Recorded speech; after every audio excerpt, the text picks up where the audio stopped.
Hello and welcome everyone to the SSRL ChillBilly Appalachian Truck Series. I got that a little backwards, but nonetheless, we are here at Chicagoland Speedway, round 3 of this race.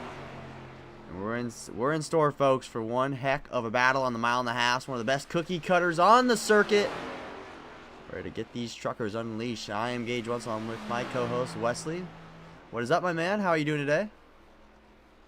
Pretty good today. I know I didn't work today. It was a national holiday, so I've been at home listening to a couple of guys practice as well as running NASCAR 25 on Xbox. So I've had a pretty chill day. How is the new NASCAR game?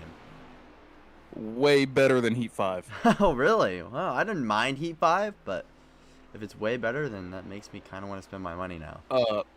So first off, the main issue we had with Heat 5, first gear, you go down there no matter how little throttle you give, it spins. This time, That's true. You can actually run first gear for a little bit. And then also, the main issue where we had with draft tracks was you could hit a car and nothing happens, and they could chop block you and get away with it. Not so much with 25, so I think it's a bit of improvement. They still got some bugs to fix out, but I think it's going to be a good game. That's good. It's good to hear that the racing community, at least on the arcadey side of it, I know the sim community is kind of spoiled with, iRacing and Assetto Corsa and so many great sims out there, but I haven't had a good NASCAR game in a long while, and it's cool to see that. Now you're making me want to buy it. But what was the national holiday today? What was I not out of the loop of? It's Columbus Day. Oh, is it? Oh, I didn't know that. Yep.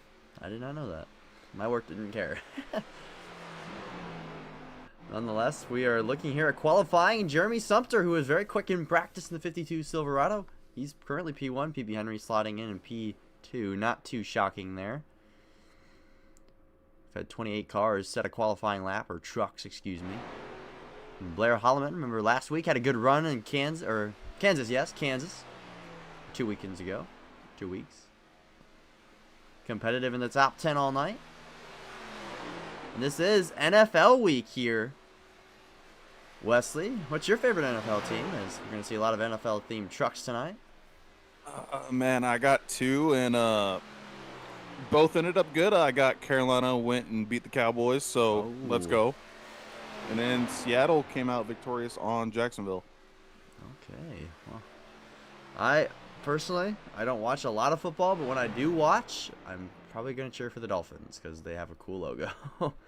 That's the whole reason That is the whole reason I've liked the Dolphins, and they kind of they're not very good this year, are they? I don't remember right. No. Okay. No, I think that says it all. As we're wrapping up most of the qualifying order tonight, Andrew Nagney. This beautiful throwback-looking scheme in the '99 truck. Love it. Love to see it. Twisted T92 of Kyle Westwood on the track. Only a few drivers to go. I think only six guys, have not set a qualifying lap.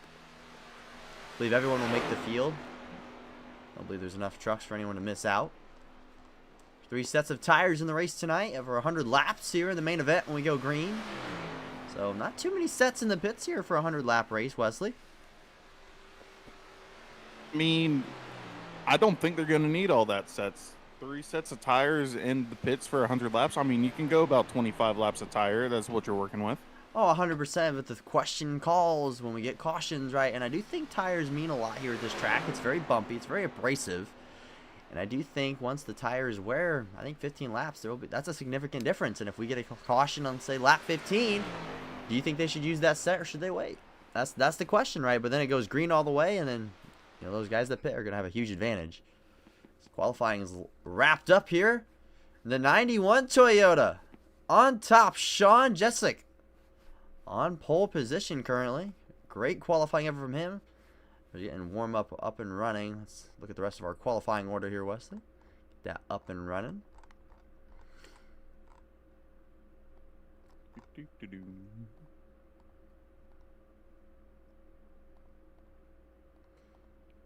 it will cooperate. There we are. So there's our pole sitter. Almost by a 1/10 of a second, actually. We're 0.092 over Jeremy Sumpter. A very good lap. Very solid. PB Henry slots in third. JP Jones, a good qualifying effort for the 21 truck. That's a very good effort from that team. Looking quick in qualifying. Caitlin Mitchell in the top 5. Nick Jasbowski in the 82. He qualifies in 6th. Art Nicotero, a good qualifying effort last weekend at Kansas. Hopefully he doesn't get caught up in an early big one like we had last week. Andrew Nagney in the throwback 99 looking car. He qualified in 8th. Connor Fuge 9th. And Joseph Tucker, last 2 weeks ago's winner, slots in the final car in the top 10. One car you don't see there is Morris, man who got pole last week and has won the opening race at Daytona. Wesley, nowhere in the top 18 do you see him. I'm looking through it right now. I don't believe he's actually in here tonight. I think that might possibly be why. No, he is in there. Oh, is he? Wow. He's sitting 24th. Ooh, a little bit of a hole that he's going to have to crawl out of tonight in terms of track position, as it is tough. Yeah, 24th. 1.7 seconds off the pole time. The truck not happy in qualifying. Maybe a few big moments, but nonetheless, the man who sat on pole and won the opening race of this season, a little deeper than he would like to be for sure. That's a bit surprising, Wesley. I'm a little shocked about that. That truck has been very quick. That 08 has been so quick all year. That's a little surprising here in qualifying, but qualifying isn't everything, right? That might just be a really good race truck. That's one thing. You might have a very good race setup, but qualifying setup you might lack a bit, which it's dependent on the driver. They might like to start further back in the field, know how their car reacts in all the dirty air behind all the other trucks. And then if they get up front, figure out how that works. But knowing how your truck or car would react in dirty air, I think, is the key thing you want to know. There's some other big names at the back of the pack. 26, Chad Ginningsman. He was quick last week, racked up a good finish in the top 3. And then Dave Hughes Jr. in the 22 car. Or truck, excuse me. He qualified 32nd, so there's something amiss on that truck. John Freeman, Gage Swan, and James Staples did not set a time of the 37 drivers in the session currently. I think another thing, I was looking through it here in the chats, a thing that caught them out, they only had 1 lap to do qualifying. That is very true. If you only have 1 lap in qualifying, when you slip up and your qualifying is over. So that makes it ever more important, right? Especially if you're a guy who maybe practiced for the 2nd lap, and then come race day, they release the thing and it's a 1 lap shootout for qualifying, and 1 lap is so easy to make that mistake, Wesley.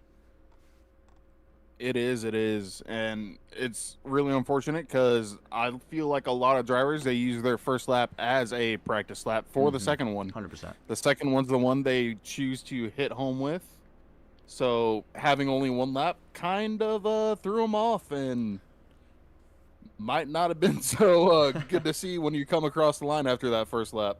Yeah, if you are a guy who needs that first qualifying lap, unless obviously it's a track where the second lap's not as good because of tires, it is unfortunate if you're not good on your first lap usually in qualifying, as tonight. I mean, it is a bit of a jumbled up grid, and we see some guys that we usually see up there, PB Henry up there all the time. I mean, Sean Jessic was good last week. He was pretty good in qualifying and in the race. So, still not like the most surprising names at the back, but, like I said, the 08 buried in traffic, that could have been a mistake. I mean, 1.4 seconds off of, pole. I don't know if that's just a truck thing, right? And same with Ginningsman at the back. But when you have fast trucks buried in the field, they're also very fun to watch go through the field. Right, Wesley? Excuse me. I completely agree with you. I mean, you might have a fast truck, but if you're a bit further back in the field, you're going to have to get around all the other ones, and dirty air is going to play a factor in there. So if you're not quite set up to deal with that, it's going to be a little bit hard for you to get up to the front where you think you should be. Oh, yeah. If your truck's not set up for dirty air, that's an issue. Because even if you're in that pole like that 91 truck is tonight, you won't be on pole all day. That's not going to be in the race lead all day, excuse me. That's not going to happen. And you are going to be in traffic at some point, whether it be with tires, with worse tires, one way or another, you're going to be in traffic. It has to handle good in traffic. And I think, Wesley, if I'm a driver in this field tonight, I want a truck that's good in traffic. And that's very versatile, because this track's a very versatile racetrack. It is. You're going to see high line moving. You're going to you're going to see the low line being run. So it's going to be multiple lanes of racing. And pick your poison, I guess, is the best way to say it. 100% pick your poison as we have another one of our NFL themed trucks out here. Connor Fuge with the Washington. They're the Warriors, right? That's the Commanders. Commanders, gosh. Well, like I said, I'm not I'm not a big football guy.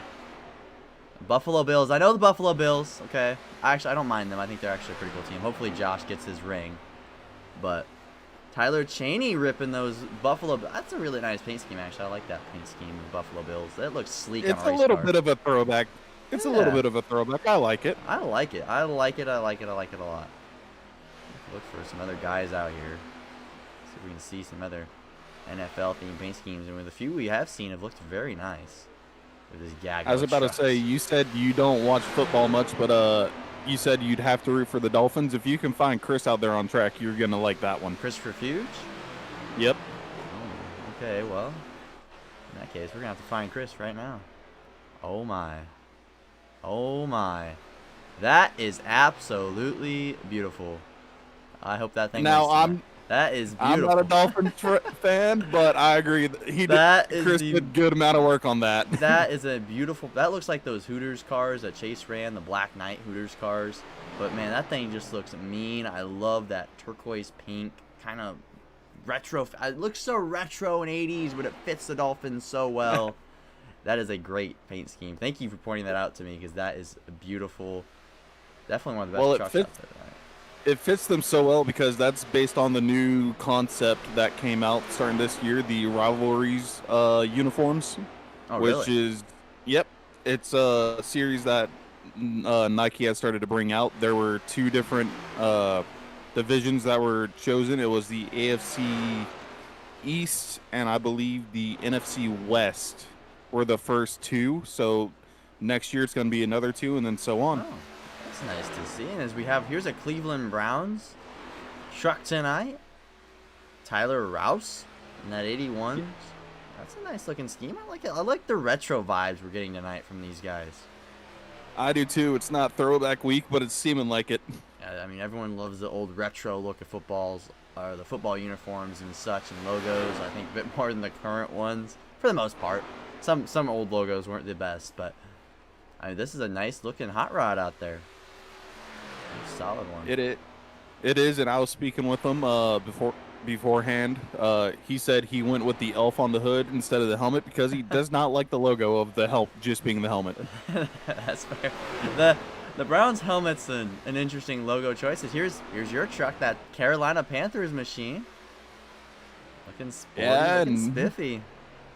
It's very nice and sleek. I love the fact Dave did the Panthers face on the rear on the deck lid right there, and not even having the outline, but it's just the eyes, the whisker, and the mouth. Oh yes, that is a scary sight to see. It's gonna come up here. That's what everyone else is gonna see when he gets past that little whiskers. Hopefully, it's a nice touch to it. Trying to see all these trucks. I know I saw a Saints one earlier. I'm trying to remember who it was. Blair Holloman. Was it Blair? I believe so. Let's try to find Blair. He's not out on the racetrack, unfortunately. But I believe you are right with Blair Holloman. Here's the Packers one. This is a controversial one from what I've heard. My mom is a Packers fan. What are your thoughts here on this, Wesley, on the Packers 52 of Jeremy Sumter? Well, I don't care for the Packers as much. I mean, I'm not up there in the Midwest, so don't really root for them. Don't hate them. I'm just kind of meh for it. That's fair. But if he gets back out on track, I want you to take a close look at it and the way it's designed because it's really interesting what he did. He took the team logo and just did very small imprints of it all the way across to make that design. Oh, really? Well, He did. That is impressive. I'm going to have to take a closer deep dive into that paint scheme as warm-ups wrapping up here tonight, and we're going to get into gridding these race cars, and we're going to get this race underway here. And we are, and here's our starting lineup. The top 12 drivers tonight: Sean Jensick, Jeremy Sumter on the front row as well, PB Henry third, JP Jones with a great qualifying effort in fourth for that 21. Excuse me. Caitlin Mitchell in the 67. Chevy Silverado slots in 5th. Final guy in the top 5. And along him, on the outside of him, Nick Jasbowski in the 6th position. Art Nicotera and Andrew Nagny in row 4. Final row in the top 10. Row 5. Connor Fuge and Joseph Tucker, last week's winner. And Jordan Sailors, Cody Hemingway. Top 12 qualifiers tonight as we go through the rest of the grid. I'm excited tonight. Aren't you? This track, this atmosphere it brings, it is one of the best racetracks, not only in the game of iRacing, but just in the world, in my opinion, Wesley. It puts on such a show. It is so fun.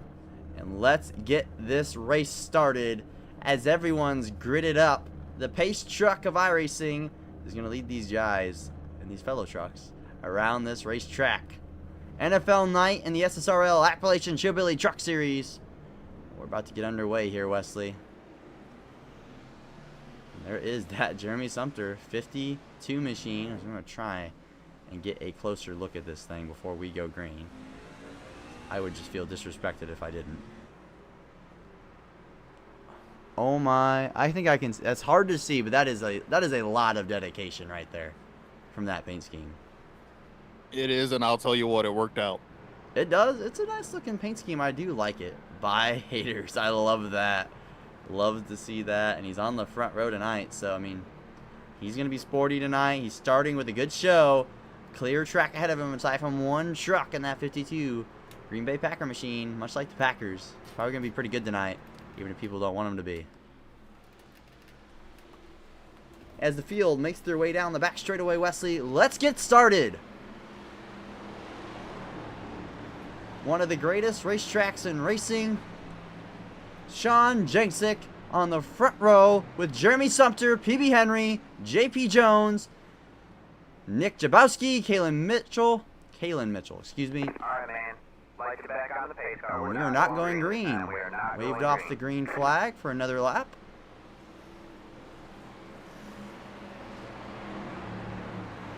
Gonna get a bit more of the scenery here. A bit more of the Chicago scenery, or just not in Chicago, but it's in Joliet, not too far from Chicago. Only about 20 minutes outside downtown, I believe. I've sadly never been here. I'm definitely going next year when the Cup Series returns, even though I don't live too far. It's just something my parents never took me to, but they went themselves, you know. They get to see Bowman's first win, but I don't, unfortunately. But nonetheless, I'm excited for that. The real life Cup Series returning here, and just like real life, I think these guys are going to put on a show tonight. I'm ready to see it get underway. And I want to point out something I like about Chicagoland, or something that's at least a little unique. I don't necessarily love it. I find it cool though. The backstretch isn't straight. It's got a little curve to it. It's not a big curve like a front straightaway is on a lot of these ovals, these mile and a half, but it is curved, and you're right. It's a little bit different. Like a lot of backstretch, you can just kind of pause, reset, get your bearings. Not here in Chicagoland. We like to do things difficult here in the Windy City. This time, the pace truck's going to pull off to the left side of the racetrack. The 91, 52 on the front row into the Geico restart zone. NFL night in the SSRL Truck Series is underway. And a huge checkup on the outside line there. I don't think anybody was ready for that start. Big checkup implications early. The 52 loses second to PB Henry. Now the 91's under pressure from Henry himself. Henry looks outside. Oh, he's there outside. Not quite. Tucks back in behind the 91 as they're getting real racy back here for the 5th position. Almost 3 wide. JP Jones dropping back to 6th on lap 1. Yeah, this is what I love about Chicagoland, is just the multiple grooves right there, and it's almost equal. There's a little bit of a hindrance if you're right in the middle of the track, not quite down low, but not quite high enough to have momentum, but still there. If you can set it up right, I think the middle line is probably where you'd want to be for at least about the middle portion of a run. Without a doubt, and all these trucks on the racetrack. Oh, big crash! Back straightaway. No caution. Caution is out now. Oh my. There's the Broncos 24 machine. I look away for a second and I'll get all crazy back there.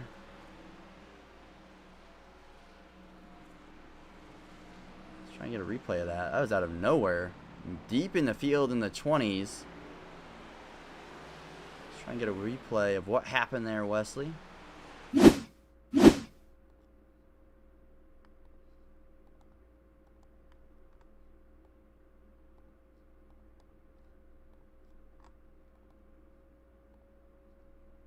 a bit too late. Oh. I think we see maybe what happened. Oh! 56. There's a 56. Glenn Grimm.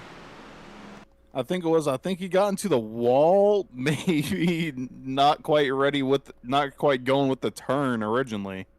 And watching right here, yeah, I mean, the 3 car's all the way on the bottom. And like you said, curb back straight away, gets in the fence, collects the 15 truck. Deep in the back here. Oh, that's a hard hit for both of them. And blinking out of existence while it happens. Seems like a 2-truck incident nonetheless, but early incident here on lap 2. And that's what I like. That's why I wanted to point it out before we started racing, was that curved backstretch, because while typically on a backstretch with it being straight, you're able to like reset, just hold your hand still and just kind of go, all right, what am I doing into 3? Well, there you got to have it just at a slight turn. That way you don't end up in the wall and maybe just miscalculated right there. Just a bit, and then a big miscalculation on going back to the left, right? And then getting into the 3 car. Or truck, excuse me, and really piling them up down the backstretch. Seems like a 2-car incident nonetheless. But unfortunate early on here for a lot of guys. A lot of hopefuls tonight.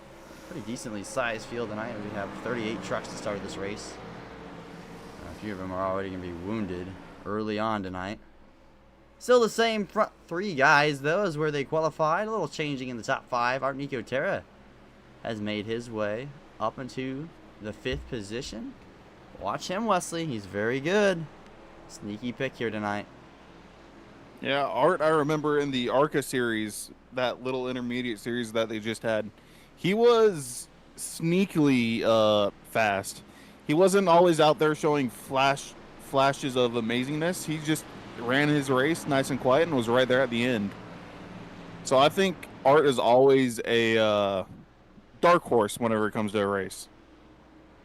Oh, 100%. Art Nicotera is without a doubt a dark horse, and I don't mean that in any disrespectful way. I just don't think he's very quiet on the way he does it, right? He's very methodical. He does it very right, and he's there at the end, not out there just stomping the field, making aggressive moves. Just very methodical, clean, good racing, and that's what we love to see.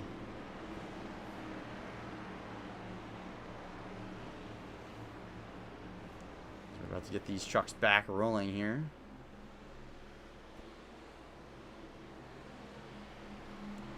Pace truck is going to pull off to the left side of the racetrack. We're about to go back green. First caution of the night is over. Green flag back in the air.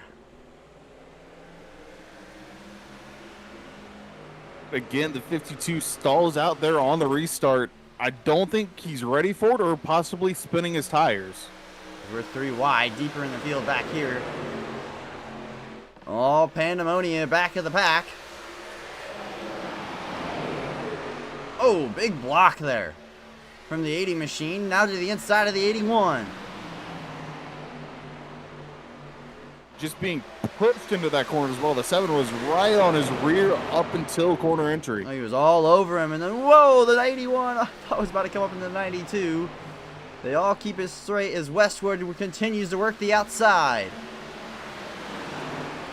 And just behind there, I thought I saw 4 wide, but I think they just dropped it to 3, not wanting to test it early. Just going absolutely all over the racetrack here. Look up here, Joseph Tucker, 3 wide bottom. He's trying to make 3 for 1 in one corner. He gets 2 of them so far. Maybe not. The 10 ripping the boards. It's going to be a huge run, but whoa, blocked at the lap. Ooh. That was tight off of corner number 4. It was tight. He had that run, but nowhere to go with it. All over the place on this racetrack. Every lane is being used. The 91 snaking down the back straightaway, trying to get away from PB Henry early. Sumter has slotted into third as they're 3 wide for 4th and 5th. Settle back to 2. For how long though? Whoa, big push. 10 got all out of shape. Don't know how long they're going to keep it like that. Tucker's no. looking very hungry right there, wanting to get past these two ahead of him. And he knows track position's key. 10 clear of the 82. 82 in the fence. And Joseph Tucker trying to work on both of them. And 10 blocks the 82 entering the corner. He's going to shove the dirty air into him. Jordan Saylor's in the mix in the 88 machine. Back there in 7th. About to join this battle. Whoa, more contact.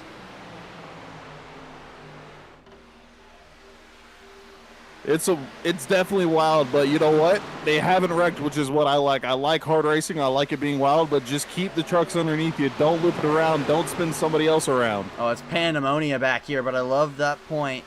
They're racing hard, but they're racing super clean, and Art Nicotera has not had a good restart. Started 5th on it. He's back to 10th. 3 wide for 10th now. Might be in trouble here. Cheney way down on the apron. That's Connor up on the top side above Art, going into 1. Still 3 wide, Connor at the quarter panel. Connor's going to have the momentum off of exit most likely. And they're all going to stall probably again off of... Oh, the 19 might be clear entering 3 and 4. Oh, man, they're all over each other down here. The 2 car on that top lane. And Daniel Dow as well.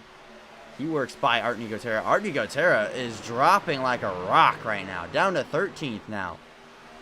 92 pressuring him of Westwood. Salter right behind him as well. He's going to get split 3 again here, it looks like. It might be the case. I don't know what's wrong with that truck. It could possibly be he's not set up for a short run. It's set up for this to go green the whole way through, and his truck just gets better. 92 in the fence there. That opens up the door to the 15 of Michael Madden. He'll slide by both of the 17 and the 92. Picks up a 2 for 1 there, up to 13. Up 18 spots. Daniel Dow up 13. As we look up front, Sean Jensick has that 25 of PB Henry. All up the back bumper. Whoa, a big shove. Unsettle him just a little bit. Don't dump him. But I think PB backed out just before the corner started into the turn in. Look who's coming, the 10 and the 8. They have caught Jeremy Sumter. Both of the Hemingway and Tucker are on the charge. One the boards, one the bottom. And they might split them as here comes PB Henry to the inside for the race lead.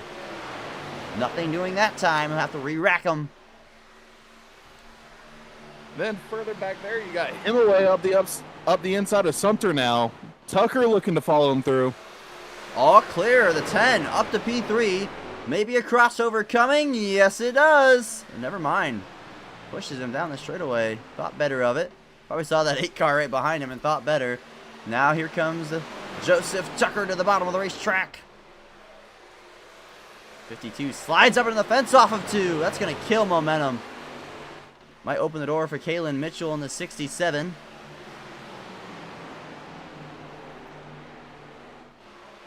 No doing into 3 further back. I think that's Connor working the inside of Cheney. Or not Cheney, but Dowling rather. Connor Fuge to the inside of Tyler Cheney. And here comes Michael Madden maybe to the outside of him as well. There's the 3 car involved in the first lap. Caution, he's coming off pit road very slowly. As Connor Fuge trying to hold on to 12th, but Michael Madden might have the position locked up. He does have dirty air as well in the top lane. There's dirty air every lane I'm seeing. Oh yeah, it's all over, but nonetheless, the 15 clears the 19. Daniel Dow has made his way into the top 10 from 25th, but Tyler Cheney is looking to change that. Ripping the boards, almost into the fence. What a great line that was. Amazing line. Maybe dive it up the inside to 3 here. No, he stays high. There's the Saints, Blair Holloman, 32. Chevy Silverado ripping the Saints colors, New Orleans Saints, as we have a battle up here in 3rd. Here comes Joseph Tucker, the man, the boogeyman from Kansas looking now to take Hemingway's podium away. And those two have been at it since the start. They seem like they haven't been able to get away from each other. I think they have some of the best trucks, if not the two best trucks. They just can't get off each other, and they can't run down the 91 or the 25 because they're just going door to door every lap. A big run from PB Henry here off of corner number 4. I think he's going to keep it to the outside. I think he likes having the momentum off the turns to get the run down the straights. That way he can maybe send it up the inside and surprise them. And it's early, right? We're only on lap 19 of 100. No reason to get a little antsy here, even though the 8 and the 10 haven't really shown that. Right? They've been going at it this entire race, but you know, and the back of the pack is absolute pandemonium. But for those two up front, they don't have any reason to push the issue and maybe step it out of line too early here. Big No, they really don't. Around the 32 of Blair Holloman, excuse me there, but they were just drafting around that 32. 88 of Jordan Sailor's in the fence. That might be a caution, and there it is. No way he saves that. What a save! But he's real slow here in the middle of the backstretch. Everybody's got to part ways, split the Red Sea. Wow. What a save, Jordan Sailors. Insane. That was an amazing save. I think he was perpendicular with the truck that was pushing him basically down the backstretch. I have no idea. I thought that was a wreck. I don't know how others didn't wreck, avoiding him. All credit to that man, but he did lose a considerable, as there's the 29 into his back bumper of Heath Snyder. A considerable amount of track position, Wesley. He's down now to the 18th, right? Make it the 19th position if Snyder gets by. And those tires are screaming. They're definitely not happy. If you're sideways across the track being pushed, or even if you're driving sideways through a corner with a small drift, I would call it, your tires aren't going to be necessarily happy. You would be a little bit hot. Yeah, they're probably not the happiest right now. As here's Blair Holloman looking to the inside of 82. Both these guys had good runs last week, and now we're going to back it up with some solid top 10s run again. Top 10 runs again, excuse me. Holloman trying to side draft the 82, trying to slow that momentum down, but Cheney's going to push him down the front straightaway. Cheney's like, you guys can keep doing this. I'll just work my way by you in due time. Oh, the 82's loose. Keep it together. And another save off of 2. Whoa, and a block, and they're in the fence. The 82 clears himself down the back straightaway. Single car incident. And the caution comes out. Oh, and the 17. Nico Terra goes by. No harm, no foul there. Just trying to get her slowed down. I think we saw that coming there, Wesley. I think we all saw the writing on the wall. I think it was coming. Now, I wasn't expecting it the way it did. I thought he completely saved it and then threw that block that just put him up there into the wall. Oh, I think he did save it. I think that block is 100% what did him in. Let's try and get a look at it here. So he has this big old, let's start it back a bit further. He has this drift. I mean, it's already sideways in the middle of the corner. This right here, you overcorrect just a little bit, and that's a destroyed race car, and Tyler Cheney's destroyed. He saves that. That's the hard part. He's straight, and he's lost every bit of momentum. And that camera view is, I mean, the other car's in the fence. I believe that's the 2 of Dow. Yeah, and nothing really Dow could have done with it either. It almost gets airborne. Dow had momentum there coming off the high line at the 82, trying to probably not lose more spots, tried to put it up and just not clear. I understand that. I mean, he's probably just gonna lose that spot. And I think, yeah, I don't think he meant to do that. I think the first move up was unintentional, but once you hit him once, right? It's just part of it. They kind of just get stuck together. I think he moves up there, and he realizes he's there. It's too late, and now these trucks are just hooked together, and well, that's all she wrote for the 82. I don't think his day's done by any means. Neither is the 2 of Dow. Nonetheless, a big setback for both of them. so early on in the race. We do have pit stops on the racetrack. 91 will hold the race lead, but Joseph Tucker, he'll jump up to P2. PB Henry slots back into third, actually, loses a spot. Cody Hemingway, these guys seem like they have the best trucks on the lease in the first 25 laps on short and the little long run we've had. Sumter seems like a bit of his own class, right? Like, he's good. I don't think he's quite there yet. Maybe they made some adjustments to that truck to help him kind of compete with those top four, Wesley.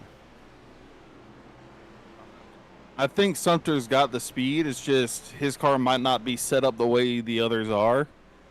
I'm not sure whether he's got something with hoping it goes green and he's got an extreme long run car.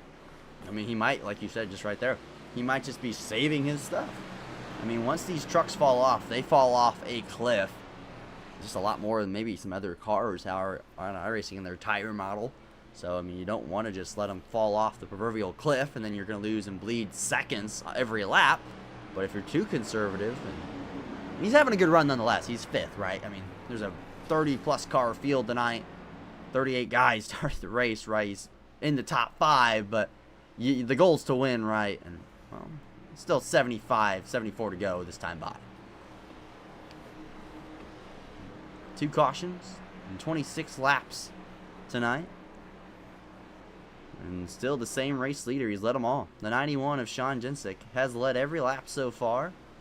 And now he has a new challenger of Joseph Tucker. Made his way up 8 spots so far. Can he get one more and grab the race lead? Off of corner number 4. The pace truck pulls off. Third time tonight. Restart and green flag. Another great launch for the 91. Great launch, already cleared. Tucker's going to be cleared to second. It's a battle for third. Is too wide going into 1. So the 52 I think have another poor launch. Excuse me. Just fine. I don't think you want to be on that top lane for the restart. There's something there. The tires just ain't gripping the way they need to. Along with the leader in the control lane as here comes Tucker to the inside looking. Nothing doing there. Just made him aware that I am there and I have the speed to do it. And here comes Tyler Cheney up the inside for 5th.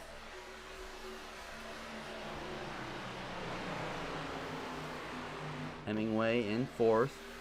Sumter all up the back bumper entering the corner there. Here comes Holloman in the 32. Big momentum on the top from Sumter. Hemingway went straight down to the bottom. I think he's sorry, I frozen for a second. I think Hemingway saw that Tyler Cheney's got a really good car there around the bottom and wanted to block that off. Sumter not quite having it to roll around the top. And here we go. Battle for the race lead. The 8 to the inside of the 91. Henry now to the outside of the 8. Who gets the race lead? This 8 did fly through the field, but seemed like on the long run, maybe because he just flowed through the field, had to fight the 10 car, burned up his stuff. 91 holds him off here, but here's PB Henry and the 8 breathing down your neck. Not the greatest of feelings. And now they're side by side for P2. Tyler Cheney has cleared back in to the 5th position. Sumter dropping back now, battling for 7th. Back there at the 92 of Westwood, who's made his way up through the field. Now Tyler sitting there inside the 4th place. These first couple of cars, the first 3 that we had, those 3 leaders, they dropped back due to that battle, and now it looks like a 6-car fight for the lead. 6 cars within half of a second. And they are all trying to chase down the 91 Toyota Tundra. PB Henry right into the back bumper again, entering turns 1 and 2. He's going to enter down the bottom as well with the 91. No one ripping the boards there until you get back to Sumter. And here comes Henry to the inside, looking for the race lead. Big side draft. Dive it into 3, get it to stick, get the rotation. Not quite clear here off of 4. Sean did a great job of pinching down the 25 and holding momentum. Here he has momentum. Here comes the 10 of Hemingway on the outside of the 8. He's going to rip the boards here. This could be a big run for the 10. Watch them. These two are going to get all slowed up on each other. Huge momentum from Hemingway. Big shove to the back of the 91. That 91's bumper, I'd be surprised if that is not destroyed with how many people have been in it, just pushing him down the straights. Seems like every lap, every straightaway is getting a big shove, and here comes another one, maybe. No, 3 wide outside. Contact with the 91 and the 10, or excuse me, the 25. 3 wide, battling for the race lead. The 25 drifting up the racetrack, almost contact. The 10 with momentum again down the back straightaway. 91 clear there. Goes down the block, the 25. Hemingway ripping the outside right now, Wesley. It is, and you can see right there, it's now basically a 2-lane track here with these top 5. Clear. Hemingway to second. Now he can try and work on the 91 immediately to the bottom. Whoa, and there's contact. What a save from Sean Jensick. Never mind. And there's more contact off of 2 between Cheney and PB Henry. Oh I think they both kept it straight, though. I was trying to watch this 91 spinning, trying to catch him. Thought he had it saved. And then chaos erupted.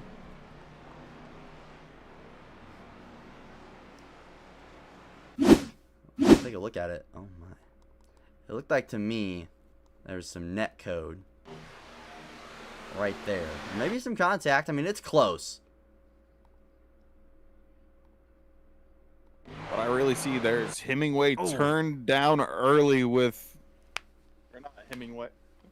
Jensick, the 91. Jensick turned down early with Hemingway right there and maybe self-cleared himself. Yeah, right there. I thought he had it all saved, and then cars are still slipping, tires are still slipping, and right there, thought he was going to lock them down. He has them all locked, and it's pretty hefty contact to the rear and the right front for the 91. And you mentioned PB Henry off of 2. Yeah, there was contact. Oh, Tyler yes. Cheney had a run on the outside, and PB, I think, just tried to come up and squeeze him. You're not wrong about that. Oh, it's tight. That's unfortunate for Sean Jensick, though. He had a really good hot rod. It's going to be a big hindrance to the night for him. Nonetheless, though, this puts Cody Hemingway in the race lead. And Tyler Cheney on the outside. I know we have all those Tyler Cheney fans from Daytona. Cheer him on. Let's hear it. Let's hear the Tyler Cheney fans cheering him on in the comments. On the outside front row here. I'll tell you, they're still there. Oh, they are. They were cheering earlier. They are loyal fans. Not only that, but they were also cheering for another Tyler in the race. That was Tyler Rouse back there in that Browns truck, the 81. Tyler Rouse in the beautiful 81 Browns machine. Having a solid day, actually. Quiet day. He's up in 12th. Doing a good job. Gage Swan right behind him in the 20. Mac Tools, Toyota Tundra. Heath Snyder not having a flashy day, but in the top 15. He's had a lot of bad luck so far this year in the first 2 races. Same with John Freeman. That 29, I say, definitely has had bad luck. He seems like a fast truck, but just gets into stuff that's not even his fault. Just wrong place, wrong time a lot for him. Remember, Daytona was a really good truck, and then got away from him. Just the chaos of Daytona, and last week, another kind of chaotic race at the early stage of it. Got caught up in a wreck, and just kind of behind the 8 ball the rest of the way. He's having a solid top 15 run. Started 28th tonight, running 14th. See if he can work his way forward a bit more. No stage points or anything through here, so where you finish, so no hurry to get through the field as we're at 1 to go. And this really changes the complexion of this race without the 91. And the 25 of PB Henry, he's at the back of the field here. Looks like they made a pit stop. So we have the 2 top dogs for the first 25 laps are no longer up here. We have a new set of faces for the most part. I mean, the 10 and the 8 were in the top 4. But Tyler Cheney in the 54 on the outside. See Blair Holloman in 4th. Jeremy Sumter in 6th. Kyle Westwood. That Twisted T car has been up here much of the night in the back half of the top 10. And now he's made his way into the top 5. And Michael Tucker sitting there in 3rd. He's been up front all time. Of course, he's been battling the whole time as well with the 10 of Hemingway. And he might be able to get through to second. We've seen the top line here not get the best restart. So if he can stick right there to the bumper of the 10, he might be putting up a fight going into 3. Oh, he could, and you got to watch that 8 car. He's been punchy tonight. Punchy as ever. Pace truck's going to pull left. Right here. It's under the discretion of Cody Hemingway. Green flag in the air. Another great launch from the leader. And the top lane, much more organized. Well, Blair Holloman bails on the 54 of Cheney. He'll look to the inside as Tucker clears. Oh, and a wreck at the back. Oh, big wreck. Connor Fuge involved. I thought it was just a single car for a second. The field comes piling in.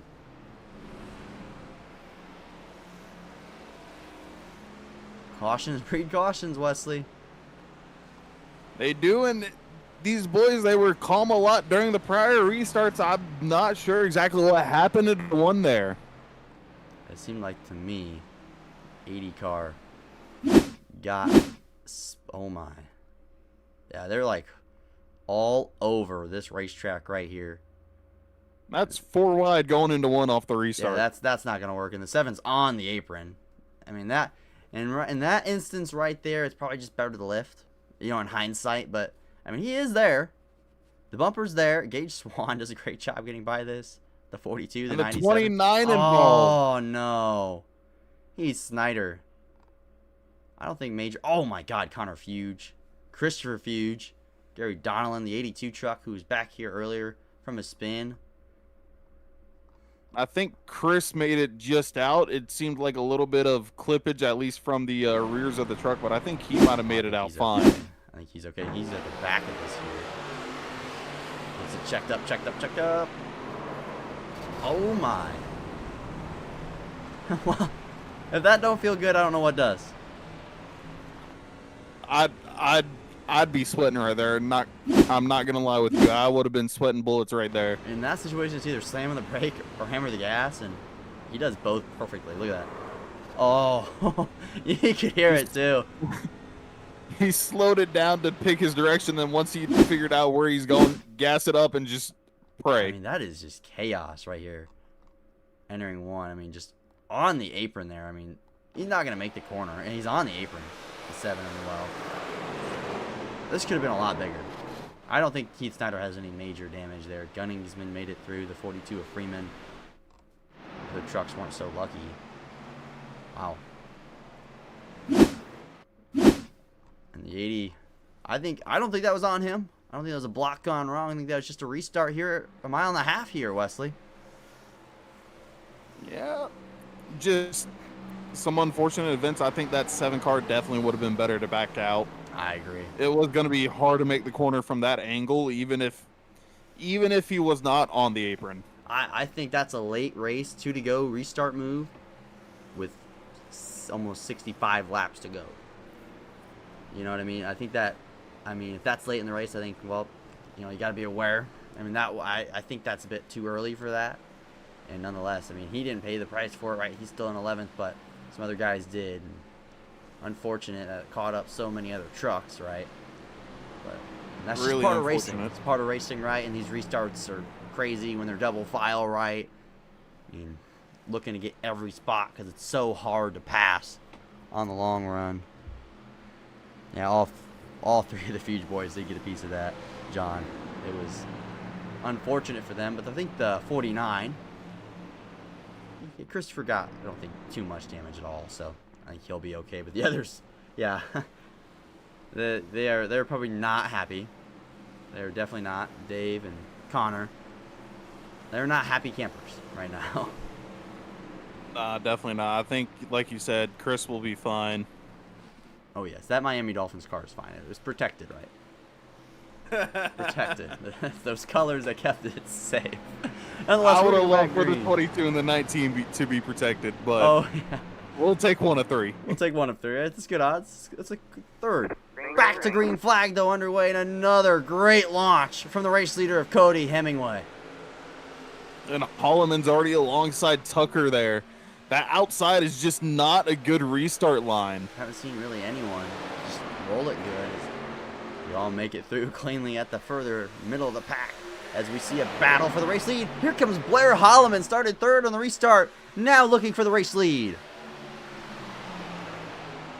And Sumter's going to push with him. Tyler Cheney clear. falling through on that inside line, going even lower than the two ahead of him. He's all clear. Move is done. Tyler Cheney in fourth, trying to find his way through the traffic in front. As the 10 looks to the outside, the 52 looks to the inside of the 32. But Blair Holloman and the Saints 32 Chevy Silverado out front, and it's tied off of 2 with Cheney. It's really tight there. You saw about 4 lines almost come together off the corner. All these trucks just all over the racetrack, down the front straightaway. Here they come pouring, as here comes Cody Hemingway on the apron, looking to take back the race lead. A little contact. Little bit of contact. No one got sent up into the wall. No harm, no foul. They're going to keep it side by side through 1 and 2. Sumter rolling the top really well. Big run. Does he take it 3 wide, or does he push the 32? He does the patient option and pushes the 32 entering the corner. Here comes Tucker back on the inside. Whoa, big crossover. Bigger block from the 10 of Hemingway. I don't think that was a crossover. I think the 32 might have gone a little squirrely and it just set him up for something that might have worked. That was that was definitely a block from the 10. He sent it all the way down there, but the 32 still there on the quarter panel trying a side draft. But here comes Sumter as Hemingway clears for the race lead. Well, not for long. No, it's diving it down to the bottom. You get it for a little bit on the inside. You're just hoping to be able to dive it down deep enough to clear, but the 10 going to keep the momentum up off of 4 and keep the race lead. Cheney to the outside of Tucker as Hemingway goes from the top to the bottom. Similar to the 91. You got to watch that.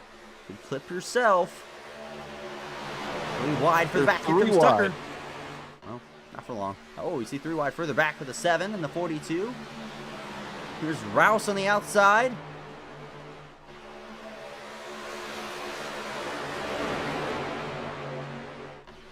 Tyler Rouse rolling the outside, trying to get by the 42 and the 7. He gets by the 7.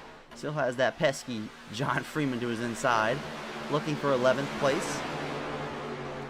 They've kept it 2 by 2. I think I see up in the front. Is that Tyler Cheney going for the lead? Tyler Cheney to the inside of the 10 of Hemingway. The Bills, Toyota Tundra, looking for the race lead at Chicago. That 10 is so close to the wall, but man, what a roll of the bottom from Tyler Cheney down to the apron, cutting as much track as he can. Hemingway with the momentum, though. Still to the inside. Cheney's good in the bottom here. Really good in the bottom. He gets that truck to rotate just so good. It's the way he's ran it almost all the time in practice. He likes the bottom. He can run the top, though, if he needs to. That's important. We talked about versatility as here comes Tucker looking for 3rd on Sumter. They're all over each other back here out of the top 4. Daniel Dow, remember, in that wreck with the 82, self-clearing down the back straightaway, back into the top 10, the 2 car. He's there. The 67 there looking really nice, that DeWalt truck. Kalen Mitchell been pretty much 6th or 7th, pretty much all racing that. The 67 machine. Kyle Westwood in the 92 truck as we have more battling. And Tyler Cheney is just stalking Cody Hemingway right now. And he's got to be careful as well because Tucker is stalking him. They're all over each other, and it's so fun to watch. Caution is out. Not sure for what. I think that's for Kyle Westwood. Yep, Kyle Westwood around in the front straightaway. I saw him dropping through the order. Thought maybe it was just a blinkage. No, sir. He's around the front straightaway at the halfway point of this race. Oh, my. Just talking about what a great night he was having, and might have had some help. Oh! Very odd. It was very odd. It looked like the 2 came down off the top there and maybe just clipped Kalen Mitchell a little bit. And then that put him up into the car ahead. What I find weird about that wreck was just kind of how it happened. That was just really odd. Oh, yeah, you're right. The 2 car. Yes, it's a little bit of net code and 67 gets into the 92, and 92 is just that innocent bystander. Saves the 67. He does a great job here, though, not overcorrecting back into traffic.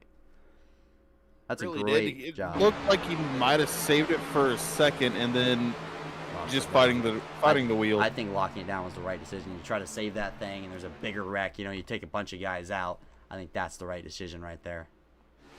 Yeah, lock her down. Don't put her back onto the actual track. Granted, guys will run the apron there through the tri-ovals, but not a needed part of the track to be ran. I think they'll avoid it maybe if there's a wrecked race car. As here comes all the race leaders aside from that man right there, PB Henry.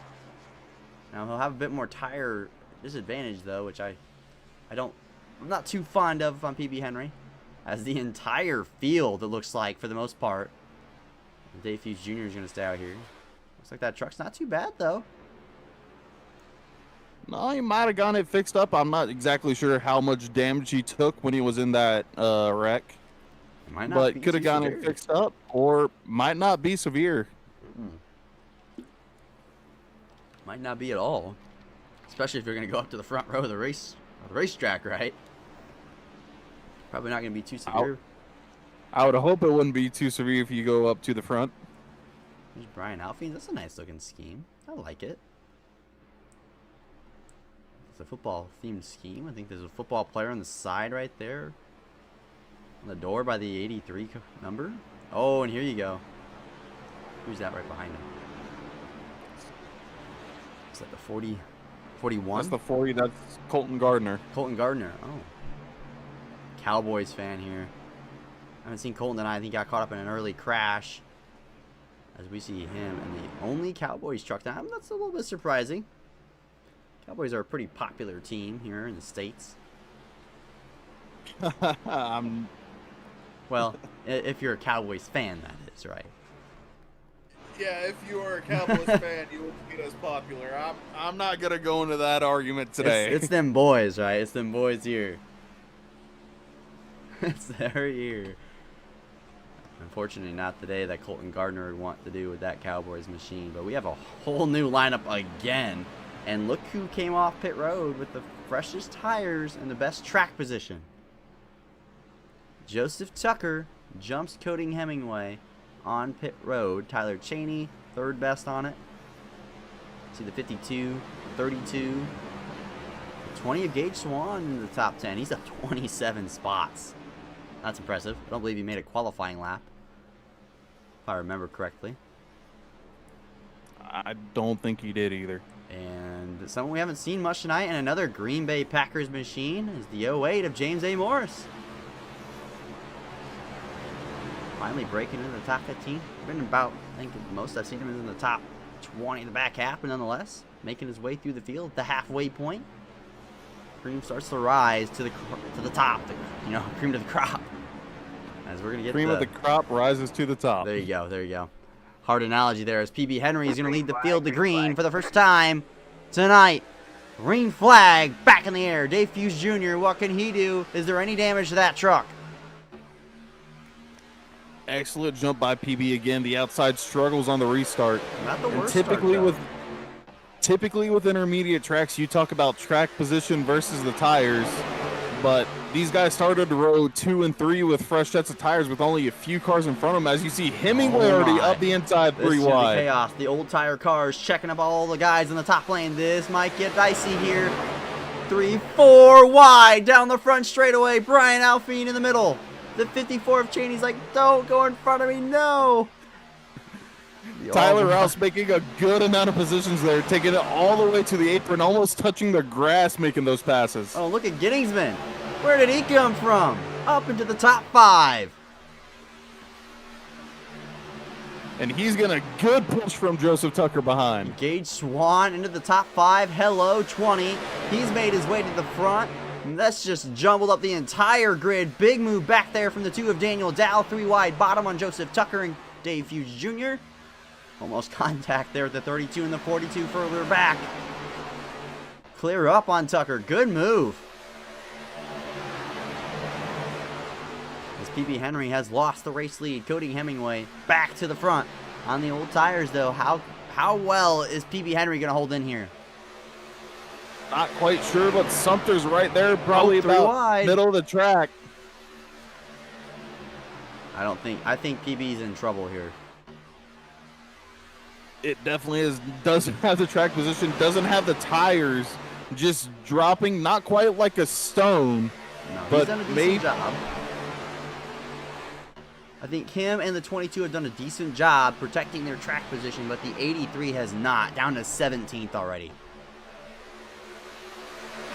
And once you get back there in the dirty air with old tires, it is no-go. It is all bad. As here we go, Chad Ginningsman. Haven't talked about him much all night tonight. And here he is, a great restart into third. He's battling for third with Gage Swan on the outside of him. And Swan we haven't talked about much either. He's been sitting there around middle of the pack or so. But now he's up here again fighting third against Ginningsman. He's got Tucker behind him, and I think that's his teammate of Hemingway all the way up front leading. Yes, it is. Cody Hemingway out front here. Here's the 97 of Ginningsman looking to the inside of the 52, but the 20 gets to his right rear quarter panel instead. The 52 of Sumter looking for the race lead. Excuse me. 52 to the inside, down the back straightaway. Now dive it off into three here. Get yourself clear, or at least try to. Oh, he's going to stay tight. He's going to squeeze Hemingway up a little bit, actually. Here comes Gage Swan. Big run into the fence a little bit. He'll clear the 97 of Ginningsman. He'll look to the outside now with the 52 of Sumter. Gage Swan coming to the front. He's there. Big squeeze by Sumter. Not going to do much. Great momentum off of 2, and then he's also got the draft from the 10 in front of him. That was tight. That was really tight, but you know what? Didn't wreck. Keep going, boys. Battle back here for 5th. Daniel Dow trying to hold off the 8 of Joseph Tucker. If you look further back to Tyler Cheney. Had a horrendous restart. Got stuck behind the lap trap, or not lap trap, but the old tires. He's just now getting by PB Henry back in the 13th. That was just a horrific restart for the 54 truck. It really wasn't what he would have wanted to see. New tires versus old. You want to get rid of them as much as possible. They're going to slow you down in the corners. Gage Swan running P2 a moment ago. Down to 6, dropping big time. I wonder what happened in 3 and 4 to prompt that. A big amount of track position lost. And Ginningsman. Big amount of track. Sorry. You're all right. I did the same thing a few minutes ago. And Chad Ginningsman's to 2nd. As we have a battle here, 3-car battle for 3rd. This 2 of Daniel Dow's sneaky today. Looking solid in the top 5. Got caught up in that incident earlier with the 82. I mean, that's not deterred him in any sense of the match. Any sense tonight. He looks very sporty, and he's looking to pass both these guys in front of him. Gage Swan now back into the Hornets' nest. That's what I was going to call earlier. He lost all that track position. Now he's back here with this tight group of trucks all racing on top of each other. All right, Oh, man. and a caution is out. Caution is out. I'll look for the cause, the caution.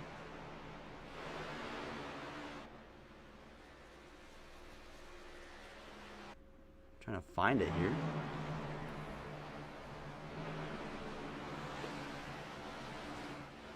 Maybe this car right here of David Salter might be the cause of the yellow. Take a look at it. I think we might be correct on that. Oh! A spinner off of 4. Little blinky blink. That's pretty cut and clear there, though. Yeah, thankfully no one else corrected. He just took it down to the grass and hopefully locked up the brakes. Yeah, Michael Madden cleans out David right there. At least from that perspective. The 92 does a great job getting by. And the Twisted Tea Machine, everyone else does a good job getting by as well. It was just really close here with that truck right there. That's the 19. Or no, it's the 99 of Nagney. And Nagney does a Excuse me. A good job getting through that. Deep in the field here. Kind of slides up into him. Maybe not. It might have been. I don't know, a little bit more on David on the squeezing part here. Maybe just some hard racing off of the corner exit, in my opinion. Yeah. That's what I'm seeing as Yeah, well. 100%. Hard racing off of, the corner. I see nothing wrong with that. It's two guys going for it. And, if they don't go for it, then, well, what's the point of racing? Unfortunate, though. We don't want to see that, obviously, and this shakes up the grid big time. As some guys have pitted, some guys haven't. Sumter's all the way on the grass right here. Under yellow. John Freeman. He already thinking about fuel saving. Yeah. I mean, where are we at here? We have 45 to go this time. I don't see how the 52 here can make it. From his last pit stop, which was a handful of laps ago. It would be very tough for Sumter to make it. Now, on the other hand, someone like Cody Hemingway, the 97, the 8, who just made a pit stop, I could possibly see that. Now, that's another issue, another layer to it all. Do they take tires? Right? Do you burn another set? Because you only had 3 in the pits. I know they've probably already used 2 of them. If you're the 10 and the 8. Because I think they all pit on the lap 26 caution for tires. All right, man. Lights are back I on think the pace we're car. We're going not to wave going around green another this time. lap We are here not going before we go green. green. I think not everybody quite settled up. No. But I do think that a lot of these guys are down to 1 set left in pits.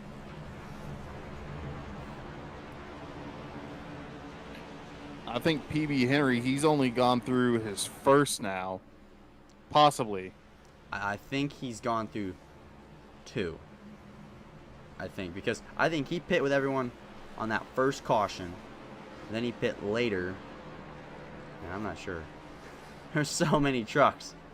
Either way, they're tight on tires right now.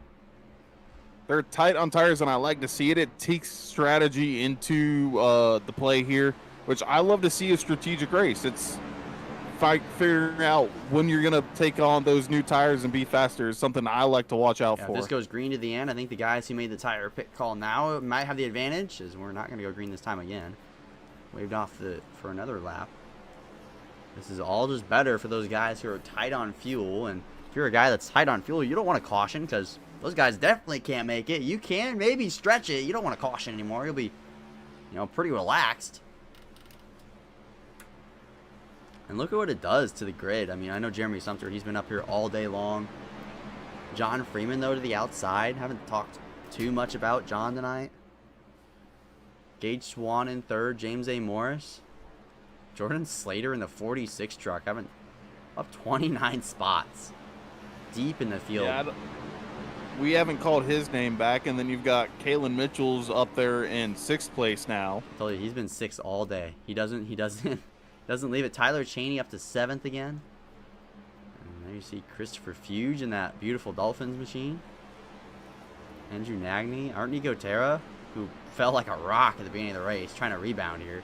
And he has the fresh tires all behind him, but we're going to see how this shakes up as they're all up the bumper here of the pace truck. I think this is going to be chaotic. I think it's going to be chaotic. I think Sumter's wanting to go. And I believe we're going to come back to 33 laps to go, this time by green flag, back in the air.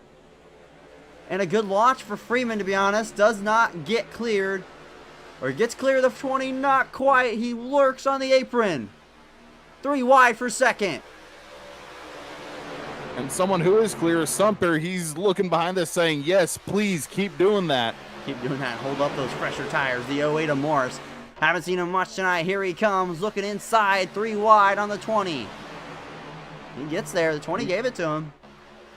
You want to talk about keep back the fresh tires. You already see Hemingway. He's creeping up here. He took it 3 wide through 1 and 2. Oh, it's chaos. His Gettingsman, I think, is now the highest on the fresh tires in 8th. He's gotten ahead of the 10 car. But, I mean, where is he going to go? They're all right over. now, I don't see a place for him to go. They got 3 wide throughout here, two rows almost. Swan, Morris, Freeman, all right there 3 wide. They sorted out to 2x2, but Sumter in the race lead. The 46 sliding back further back. Hemingway outside 3 wide. Big move from Gettingsman to the bottom.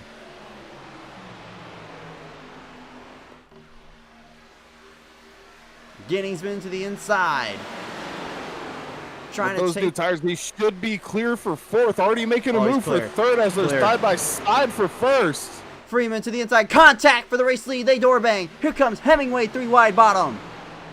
And Tucker's following him through as well. These new tires got up here fast. And that's not that many laps on them, and that shows you the worth that they are. 3 wide for the lead. Through the middle goes Gettingsman.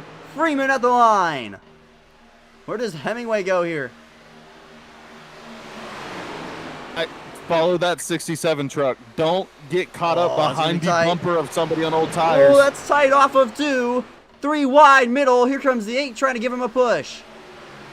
Tucker originally seemed like he thought about taking it bottom, making it 4 wide at first. Clears the 52.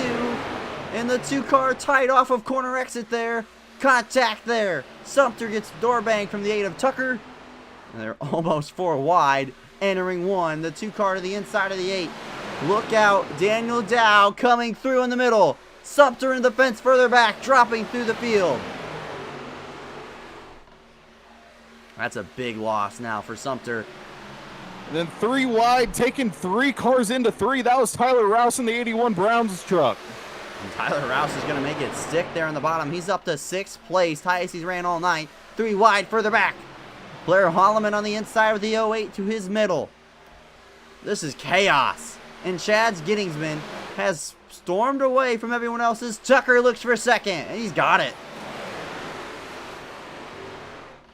Now with that 8, ask for help from the 10. Reel back the 67 before you start fighting again and losing more time. Daniel Dow right there with him. Look at John Freeman. He's done a great job with the track positions. They're almost wrecking off of 4. Oh, I thought they were going to come together.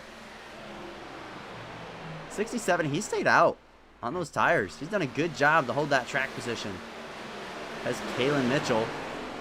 Still in the top 10. Gage Swan the same. Sumter is really fallen off. Freeman the best of everyone. Chad Gettingsman out front. He's starting to lose a little time to Tucker.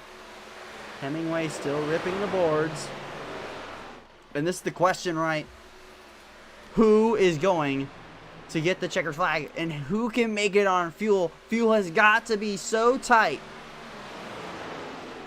Still has to be tight, I would think. If you're one of the ones that just hit it, you're going to be close on that line, I feel. If not, you're probably good. You can push it till the end. I think they're good. At that point, I think it's not about gas. I think it's about tires. Who can conserve their tires the best? And Tucker is running down this 97. Slowly but surely. The 10 car, this was chaos on the restart. I think everyone abused their tires. It's not looking like he has the same pace he did earlier. The 2 of Daniel Dow having just an amazing race in this Toyota Tundra. In the 4th position. And Tyler Rouse, give him his flowers. What a drive on that restart. Into the top 5. Into the top 5 in a little bit of no man's land. He's got a good gap to the cars, to the trucks up in front, and then another solid gap to the trucks behind him. Yeah, John Freeman and the old tires who stayed out. He's done a good job stabilizing right there in 6th. And if we have another caution here with 24 to go, say another 5 to 10 laps, that is a massive tire advantage. And I think everyone who did not pit there is back in the catbird seat. Well, they cannot let it go green, though. If it goes green, their race is over. If it goes green, I do think the race is over. If we get another caution, I think it would be smarter to come down maybe, because why give them that offset for better tires after you saw what you just did with better tires? Well, here's the question, though. Can they make it on fuel? Not fuel. Do they have sets left in the pits? Because I don't think they do. I don't think Chad Gettingsman does. I don't think Joseph Tucker does. I don't think Cody Hemingway does. And let's look actually at how many times they've made a pit stop tonight. Obviously, that's not indicative. Apparently, Gettingsman ran 51 laps. I don't believe that's true. I believe he made a pit stop in the 26 caution. But I mean, right there, that's 3 pit stops. That should be, if we're looking at Tucker and Hemingway at least, they're done with tires. If they took tires in each of those. Which I think they did. Because they drove through the field in both of those.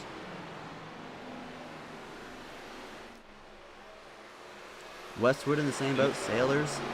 Jordan Sailors. I haven't said his name much tonight. He's in the top 10 now. And if they did take those tires, they're going to be the sitting ducks. 100%. That's my worry here, Wesley, for these guys. If the caution comes out, I think even now, I don't think they can win the race. I think the tires mean too much.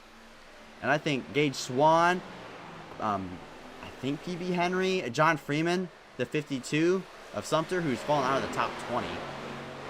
Fallen like a rock. I think those guys will have the best chance at winning the race. I don't see the other guys having a shot. Realistically, it's going to be very hard. It's going to be hard, but it is doable. I mean, you can see right there, Freeman and Fuge, and Dave Fuge Jr. at least, they've kind of steadied their old tires now. They're not dropping back quite as far as the others might have. Yeah, Dave doing a good job. John Freeman doing a great job, actually. He's doing a great job holding top 10 track position. So you saw Sumter. He's falling through the field. I see him not in the top 20. Swan back there in 16th. Yeah. Sumter 27th. Wow. Battle for third, though. As Daniel Dow looking to take it away from Cody Hemingway. Looking inside with 19, coming to 18 to go. A little slide job. Well executed slide job. Clears it. Stays out of the wall. Very well executed. Very good job. Gets the outside lane and has a little blinky blink action go on there. But you know what? 10 battling back. He's not going to give it up. Crab walking there. I think the 10 definitely killed his tires on that restart. He was pushing it 3 wide every chance he got. And Dow, as you said, looking really good. He just let everybody else do the work. He followed them through. Yeah, he did a great job weaving his way through. And now Daniel Dow up into third. Great run for that 2 truck tonight. I mean, what more can be said with 17 to go? It's really, I think, a 2-horse race if it stays green unless we see some big changes. I think Chad Ginningsman and Joseph Tucker are now the class of the field. Pretty reminiscent of last week. Some great fighting further back. Here's Kyle Westwood, who was just involved in a caution a minute ago. He's back inside the top 10. You know, no biggie. Good day today in the top 10. He's ran top 10 all night. Same with Blair Holloman right ahead of him. Gary Donnellan battling for 10th here. He's had a quiet night again. He's going to charge to the field late. Caution is out.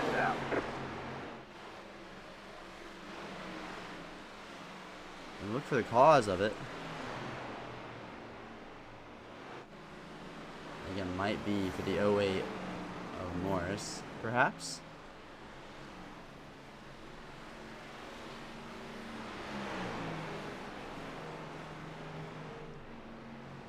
Try and take a look here. That's big though, Wesley. That changes everything. It does. Now it's who has a set left. As we were talking, we're not sure if Tucker and Hemingway have tires left. They've pitted 3 times already. Yeah, they've pitted 3 times, so we don't know if they have tires left. If they do, I think if you have tires, come down, take them. Everybody come down into the pits. Oh, look for a caution here. I don't see why we are under yellow here. Unless you have indications here, Wesley. Oh, that might be... Might have missed it right as it happened. Because he's on the apron there. I don't think he's supposed to be there. Oh, yeah. Right there on the front stretch. Oh, my. What's going on?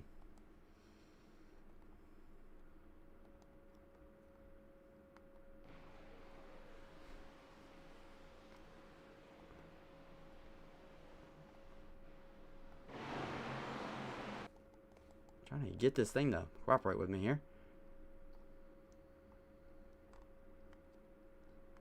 The OA is definitely involved.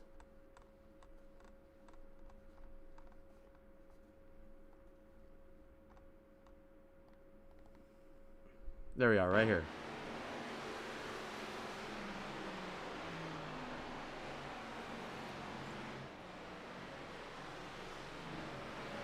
I'm at such a loss. Yeah, I'm not sure exactly where it is. Because, I mean, he's slow on the apron, is he not? I'm very confused. Unless it's Sumter. Yep, it's Sumter. It's these Packer cars. 100% it was Sumter. I think he gets spun to the grass there.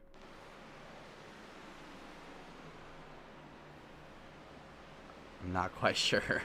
This would not pick it up for me. Nonetheless, Camera angle's not quite working. camera angle is not cooperating. This shakes up everything, though. As now JP Jones, the Sumter was definitely the cause of the caution there, I believe, though.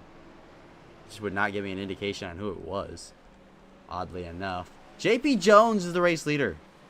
Stays out on the old tires. And everyone else did pit here, Wesley, so maybe they did have that extra set waiting.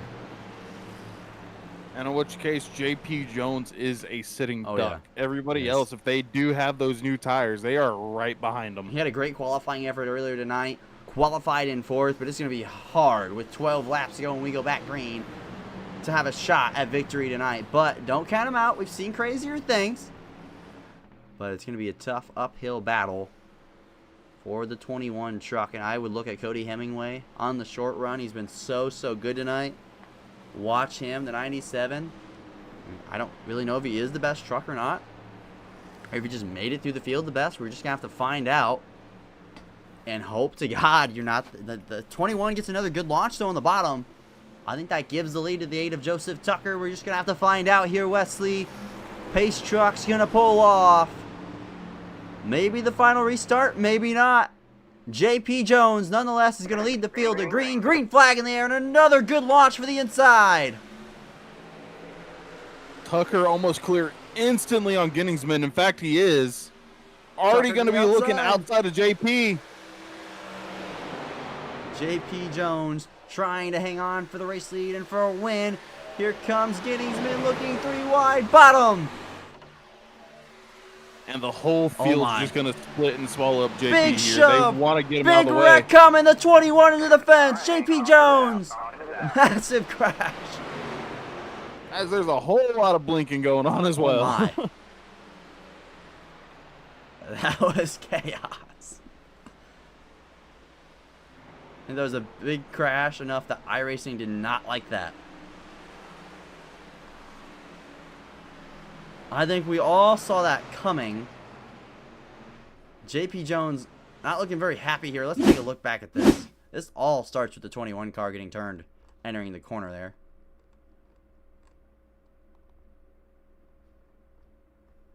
If we can get a look at this thing.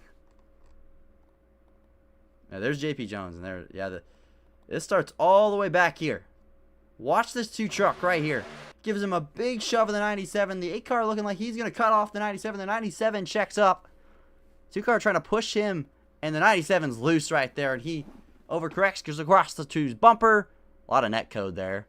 Didn't make contact. The 10 of Hemingway. Right up into Hemingway. And then it's back here. Hard to see who else might have gotten into it with all the blinking. the 97's definitely in it. I think JP Jones, Hemingway are really the only 3 trucks of major. Oh, the 08 might be in it as well. Oh, he doesn't. I see even more spinning further back as well. That sort of But stuff out again, here. kind of hard to tell. Wow, the 83 of Brian Alphin was involved. Of course, the game didn't like a massive pile up in front of the field. Nothing, and there goes Chad Ginningsman chances at winning, and JP Jones did a decent enough job getting going there. It was massive. The game obviously thought it was massive because it was a massive crash. And this just threw this whole race for a loop. Again. How many loops have we had tonight, Wesley? Ooh. Got a How many few. loops? Got a few loops thrown at us. Just a couple. I mean, trying to find that caution prior at least gave us a good one. I mean, I think we found the cause, of at least who it was. Not the cause, right? We know the victim. We don't know what the cause was. But that, I think we all saw the cause and effect right there. It was a massive crash. Entering 3, and then iRacing said no to that. We saw it, just with cars blinking in and out of reality. Nonetheless, though, we did see what really happened, and Brian Alfine, I believe, was also involved in it. JP Jones, Connor Fuge, I think, got a piece of it again. Cody Hemingway, what a tough night for him. He had such a good race tonight in that 10 car. That is unfortunate. You hate to see it when good trucks like that don't get the finish they deserve. Same with the 97. I know he's not out of the race. I mean, but he's out of contention for the race win. Back there in the low 20s. He's not going to win tonight. Unfortunate. But this opens up the door for everyone else. Maybe a guy like Jordan Sailors, Blair Holloman, Tyler Rouse, the man who has been on fire on restarts here. He starts 5th on the inside. I mean, one thing I want to point out with Tyler Rouse, imagine coming into the league on the 3rd race and getting the win. That would be big. That would be massive. Imagine the morale. Even the top 5 tonight was huge, right, for Tyler. But now, it definitely is going to be huge for him. And then I'd also look 4th on the inside. You've got Dave Hughes Jr. He was in that wreck a little earlier. What a run. But great bounce back. And he's had some tough luck the first 2 opening weeks. He's getting finally a good week with no bad luck, or at least too much. But coming to 8 laps to go here at Chicago. Who gets the checkered flag? Can Joseph Tucker go back-to-back? Green flag in the air. Great jump by Tucker. The 88, I don't think expected it. Neither of the two, and always the outside line just slacks a little bit. Yeah, I think the 88 didn't get the launch he probably could have from being on the inside line. The 2, he slides up in front of him. That's tight off the 2, and here comes Tyler Rouse looking to the inside. PB Henry just doored the 92 back there a little bit. Or no, it was the 32. Whoa! Further back. Michael Madden through the middle. Here comes the 08 of Morris as they're all trying to run down Tucker. This is absolute pandemonia as here comes Tyler Rouse looking for 3rd on Daniel Dow. Dave Hughes Jr. to the inside as well. Car on the wall. Not quite clear for Rouse. Not quite. But all of them running down. The race leader of Tucker is look at Dave Hughes Jr. He is on a mission tonight to the outside of Rouse. Braking hard to the 81 car. Caution is out again.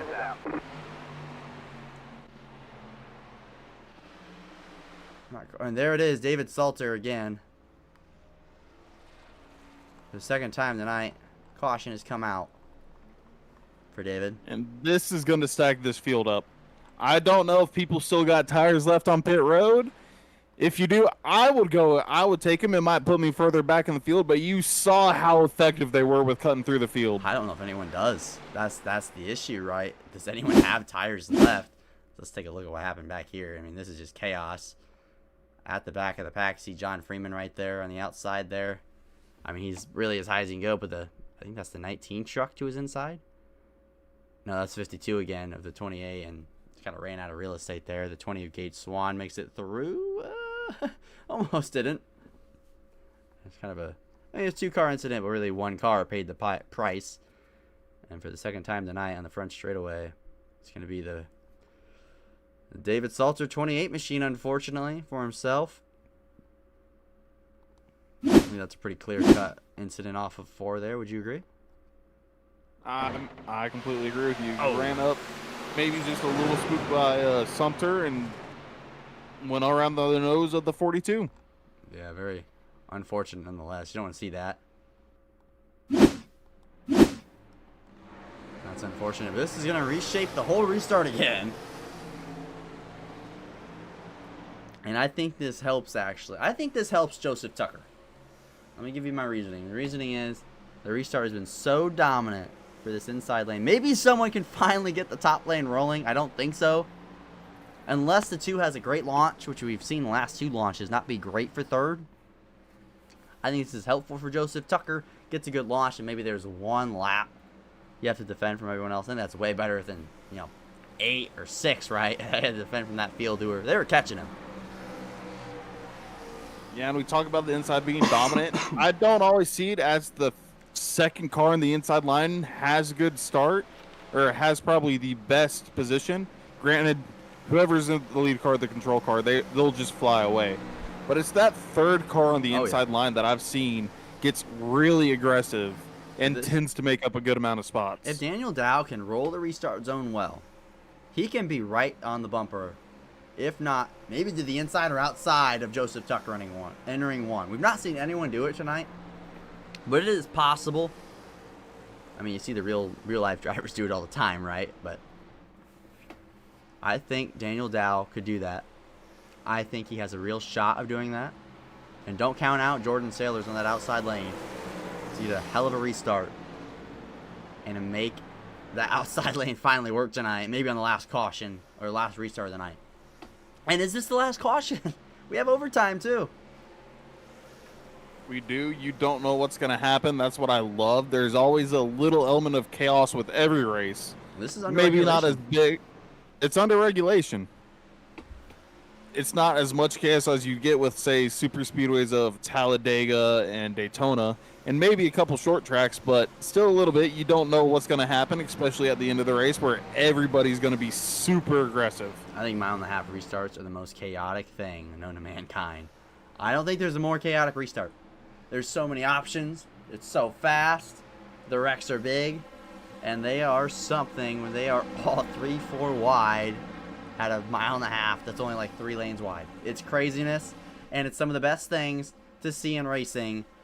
And we're about to find out who is going to do it tonight, who's going to work their way through that chaos and end up in victory lane. Joseph Tucker, I think, has the best shot. But don't just give him the trophy yet. Jordan Sailors is hungry. Daniel Dow's had an amazing night. Tyler Rouse in 4th. Great job. And Dave Hughes Jr., like you said, he was 9th on the last restart, up to 5th, 4 spots up. Who gets it done? Tucker, Sailors front row, Daniel Dow in 3rd, Rouse on the outside in 4th, green flag back in the air, and Daniel Dow has the launch he needed. Really stacked up on the outside. There's already the 15 bouncing around. That was great from Daniel Dow, and now he'll get a push and a shove from the 22 of Dave Hughes Jr. Big run further back. Do they make it back to the white flag?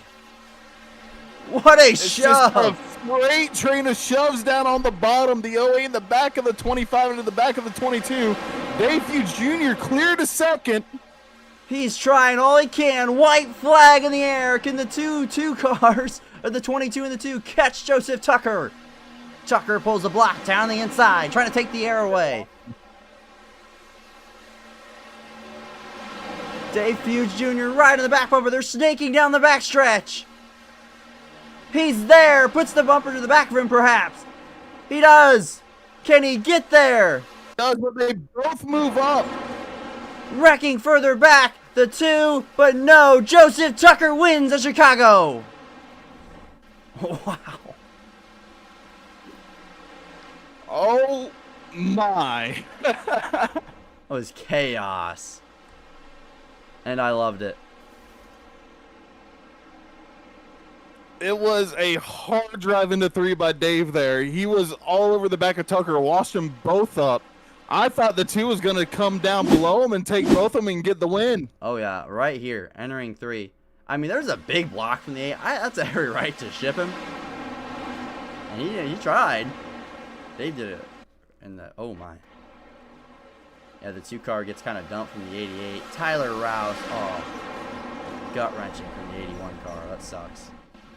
Really was. He was having such a good run. Yeah, the 88 of Jordan Sailors just dumps the 2 car off into the corner there. I think the 2 saw what we saw with Dave running himself and Tucker up, tried to cut down underneath it, but the 88 was just there, or the Oh, yeah. Oh, well. From what it seems like from that angle, 88 comes up a lot more. But, I mean, like it's like the end of the race. And look at Tyler Roush just gets bulldozed back there. The 08 of Morris, who had such a good start to the season. PB Henry. Michael Madden finished third. Great finish for him. Tyler Cheney, and all you Cheney fans in the chat, top 5 for Tyler. Unless Joseph Tucker picks up the win. Dave Hughes Jr., not a lack of trying. What a finish. Definitely not a lack of trying. It was a massive block by the 8 of Tucker. But, Dave, you said he had the right to ship him there. And he tried. He didn't want to fully dump him. No, I'd say. no, I don't think he drove it that. in there. No, not at all. Not trying to dump him, but just get him out of the way. 100%, and I love that. You don't want to wreck the guy, even though he made an aggressive block. I mean, it was still great racing at the end there, and it was chaos off of 4. I think a lot of guys got wrecked that didn't need to be, but like I said, these mile and a halves are crazy, and that is a gut punch for Tyler Rouse. He ends up 27th. That's a shame, but let's go ahead and get our top 3. Let's get third place Michael Madden here into the booth, if we can.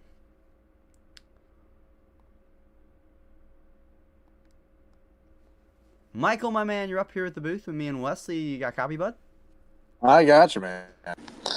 How are you doing tonight, my man? And just talk me through your race in entirety. But first off, talk me through that last restart and how you weaved your way through there.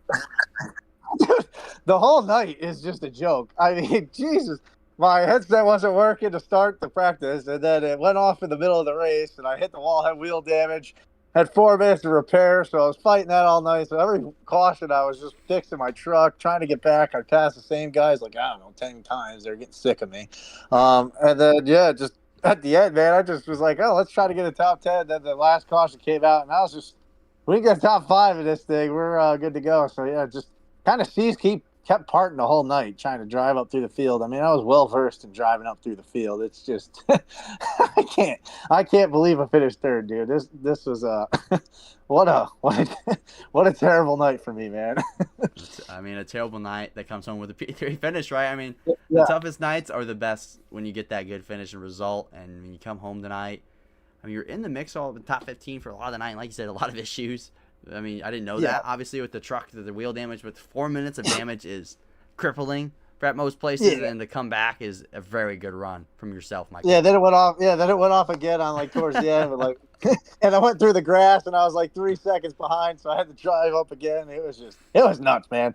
My race was pretty entertaining. It was very frustrating at times, but it was entertaining and fun to just wheel and deal through the pack. So, I'll take a P3, like you said. I felt like if I could been in the mix all night, I would have had a good shot to kind of bring home the flag. But just trying to track up and get up to the top 10 was a successful night for me, man. Well, I mean, it was a successful night. Come home third, and I mean, honestly, with a few more chaos things there, I mean, you might have won. You never know. It was close off of 4. There, pandemonium broke out. But Wesley, you got anything further to add here, Michael? With it sounded like a tumultuous day, unknowingly to us, with the wheel damage. It sounded like a wild day for sure. What we were talking about up here a lot was tires. 3 sets on pit road. Did you have a plan of when you were going to take them? If this went green, was there a plan about coming during green flag pit stops? How many you were going to make? My night was it went off. It went off the rails real quick. I mean, if it went green the whole time, I was fine. I mean, I only used 1 set in the first 50 laps. I kind of knew chaos was going to happen where we're going to pick up some yellows. So I always rather save them for the end of the race just to make sure I have something for green, white, checkered like this. But I kind of timed it out perfectly. Took them with 60 to go, and then I had 1 more set to use. So I was pretty good on tires, pretty good on strategy. It was just I was fighting track position all night and damage. So it was I had a good pit strategy. If it went green, I wouldn't been able to compete at all with the damage I had. So luckily, chaos kind of happened multiple times, which bode well for me. And chaos is part of it, right? Especially these transient race tracks. So I mean, nonetheless, Michael, come on third. That's a great points night. Started deep in the field, 31st, I believe, tonight, and you come home third. So it's a great effort. Didn't know there was 1 lap of qualifying either, so I was kind of just getting my stuff right. And all of a sudden, you look down, there's 1 lap, I'm like, oh boy, I gotta go. So Yeah, just not a good night for me overall. Didn't start well, but hey, it finished great, and I'll take it. Oh, 100%. You'll take it before I let you go, man. You got any sponsors, teammates, shout outs before I let you go? Yeah, absolutely. Want to thank the Rev Racing crew sticking through communication. I was blacked out for a little while, couldn't really hear anything or talk, so it was I had to hop on the phone and I got them back, which was good. They were kind of telling me what was going on, so thank you to them. Well, I always thank Sparkle and Sean, and all those guys, everything they do for me, anything EC. They help me get here every weekend or every week, and I appreciate them and you guys for what you guys do. This is a fun league. I'm looking forward to the season, and I'm glad I got to talk to you tonight. Definitely didn't think I would have, so hopefully I get to talk to you at a different light next week with a better race under my belt. Well, thank you, Michael. You had a great run tonight, my dude. Even with the tumultuous way you got there, you still got there, Michael. And you have a great night, my man. Appreciate it. Take it easy. Thank you. You too. What a night, Wesley. Wow. What? Wheel damage. 4 minutes of it is crippling to come back from. It is, and then it's hard to come back from, but come back to third, that's a drive and a half, Oh, yeah. I would say. That is a drive. That is a drive. That's a hard drive too. It's hard to come back for top 10s when you have that. I mean honestly, like if the 22 sends in just a little bit deeper, I think the 8's wrecked, and I think it's Pandemonia even more off of 4, and he might have won. So I mean, so many small little intricate things could have happened there for him to be wrecked or him to be in the win, right? And to come home third after the night he said he had, that's craziness. But let's go ahead and talk to Dave, who also had a crazy night tonight. Let's go talk to Dave Hughes Jr. Dave, my man, you're up here in the booth. You got a copy? I do. What's up, gentlemen? What is How's it up? going? Talk me. What a night. It was a night. It was one heck of a night, Dave. And talk me through this. Your entire race qualified pretty deep, 30 seconds tonight, and you come up to, one spot short. And what looked like down the backstretch, you had the momentum and had the run. Talk me through that, and then talk me through your race. Well, we'll start from the beginning, and really it was an admin error. Unfortunately, we only had one lap of qualifying set up, so none of us knew that. And if anybody knows, one good way to qualify is you kind of give up your first lap around the top to get your momentum going for the second lap. Well, that's what a lot of us were doing. And that's why the qualifying was kind of messed up. But I don't know where I would have qualified, but I definitely started like 32nd or something like that. And then went to start the race, and my headset was messed up and I couldn't hear anything. So I ended up starting from pit road because I had to hurry up and fix my headset. So I'm already behind like a half a lap. And, get caught up in a couple wrecks, fix the truck, and just, you just got to keep hammering down. And, everything just worked out. And before you know it, you got a couple of late restarts, and I'm 10th, and then I'm 7th, and then I'm 5th. And yeah, here we are. Well, now we finished 2nd. So it was a good day. Oh, it was definitely a good day, but it was a task. And that was the same with Michael Madden. He just came into the booth. He said there's issues with his headset too. I don't know if that's an iRacing thing lately. iRacing's been buggy since their last update. It's a little weird since the update. Yeah, a lot of my been. settings is like they've, with this new UI they put in, a lot of my settings they change. I can't figure out where they're at, and I'm not a computer wizard by any means, so I'm kind of a creature of habit. So when I get everything set, I just assume it's going to be set. So yeah, so no good there. But yeah, just, I was feeling pretty good. I knew Michael, I knew he didn't have any tires. I think he just went gas only for track position out front there. So I knew I had the tire advantage, and it just, I got a good restart. I got the push on the bottom. I kept it low on the backstretch. Got a good run coming off of 4 for the white flag, and I had him in my sights. And I had every intention of not lifting, which I did not. And he didn't either. He did a good job as much as possible. I got to his back bumper coming into turn 3 and was going to give him the little gentlemanly move out of the way because I wasn't going to lift. But unfortunately, when I did that, my truck followed him up the hill. So I'm like, no, turn. But I just apparently just in his aero wash, and it just wouldn't wouldn't turn. So I had to lift, but fortunately it was a little chaotic behind us, and they were all getting after it too. So I was able to, Michael and I were both able to pull it back in and finish 1-2. So it was a good race. Good job for him pulling the strategy call, getting up front. That was definitely the race winning move. And I'll tell you what, I'm just tickled to death with second place after the way this race has gone. But just to be here at the end, just very, very happy. It's a good night. It was definitely a good night, Dave. And I mean, Wesley talked about you. I think the second to last restart, back there in row 4 on the inside, 4th car in line, and he's like, watch for him. And I mean, sleeper back there. Old man sleeper back there. The old man sleeper just proved everyone. I could have been sleeping. I don't know. I mean, I could have been sleeping, but I woke up in time. So. Oh, you definitely woke up in time. And Wesley, you got further things to add here for Dave on what was an up and down day, but ended at the right way in P2. He talked about Tucker sitting there with taking strategy and getting out of the lead. The strategy call toward about the 3/4 way of the race, staying out on old tires where there's plenty of guys behind you that just went in. You fell back to about 10th and then stuck it. I think that's what changed your race. Did you think you were going to go further back, or were you starting to block to save that track position? Actually, I ended up falling back to 22nd or 23rd, which was where I was at when the caution come out. So it actually ended up being a net 0. I didn't gain or I didn't lose.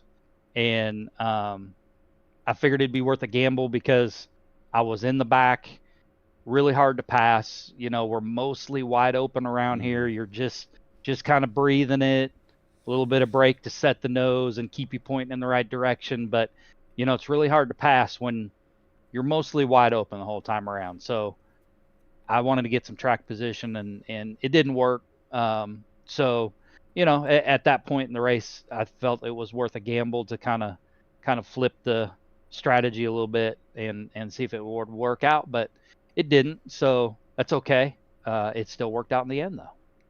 Definitely did, Dave. And I mean, before I let you go tonight, got the sponsors. Oh yeah, buckle up. Oh yeah, I'm ready. You know, as the league owner, I get to talk about all of our sponsors. That's so what I'm talking about. We'll start off with the AppalachianChillBilly, the sponsor of our league. Awesome dude. Check him out on TikTok. He's always got a lot of stuff going on. A lot of things you can donate to, food drives, stuff like that. So make sure you check him out on TikTok. Admin box is a button box for race control while you're racing. They've been a sponsor of our leagues from the beginning. I think they were sponsor number 1. Great group of guys there. You got to check them out. We got Holloman Auto Parts, one of our sponsors. They sponsor our Fast 5 Challenge, which the first Fast 5 Challenge race will be next week at Talladega. So we got to check that out. It'll be fun. Oh, yes. We've got Sousa Media Group. So check out the Sousa Media Group. We've got what else? We got French Broad Fire and Rescue that comes on board and helps us out. We got Chastity Tucker Realtor. So if you're in the Nashville, Tennessee area or Tennessee, moving to that area, definitely got to check out Chastity Tucker. Great job in the area there with the real estate. And we've got Too Hot for Leather, which is a band. Check them out on all your media outlets. Too Hot for Leather. They do our intro music. If you heard our intro. And Spartan Sim Racing Graphics. We do a lot of the graphics on the trucks and the cars and our logos and all that stuff. So if you need any graphics done, we got you covered with a few of us that do that, which is a lot of fun. And I think I've about covered it. And always my wife, Rebecca, for allowing me to do this and putting up with me, taking time away from us so I can come on here and play around with fake race cars. I always appreciate her letting me do this because, those of us that are married well know that we're going to do what our wives want to do. So she lets me do this, and she's been letting me do this for a long time. So my wife's awesome, and big shout out to her. Well, Dave, that sounds like a long list, and of course, the wife is number 1 at the end of the day. But man, you had a great race tonight, and I hope you have a great rest of your evening, Dave. All right, guys, appreciate it. Thank you. Thank you. All right, Wesley. P2 finisher Dave Hughes Jr. And man, so close to that win. So close. Let's talk to our back-to-back race winner, Michael Tucker. Joseph Tucker, you got a copy, my man? I do. What is up, my man? Talk me through this race. It seemed like chaos. Seemed like you were punchy and aggressive right off the rip of it. Going at it with the 10 of Holloman early, or the 10 car. Excuse me. Not Holloman. The 10 Hemingway. car. Hemingway. See, there's an H in that name.